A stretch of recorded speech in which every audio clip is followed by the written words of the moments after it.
Hi, my name is Joyce Grundy and I'm the centre manager. I was also one of the founders of the organisation. Recently we've embarked on this oral history project, which we thought was incredibly important.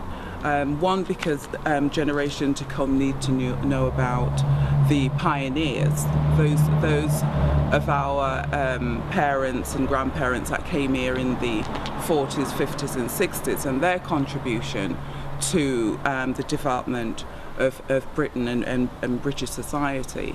And also because we wanted to hear their stories. We didn't want to read about their stories somebody had written.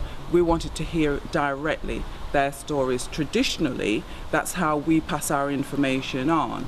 So it was incredibly important that we recorded their experiences, so that we could actually use that as a means of looking at our future. If you understand your past, because your past sort of dictates your future, and I think for younger generation it's incredibly important that they do understand what our pioneers went through, because I do see them as our pioneers, because at the time they came into Britain, it was an incredibly difficult time, as you will hear from their stories.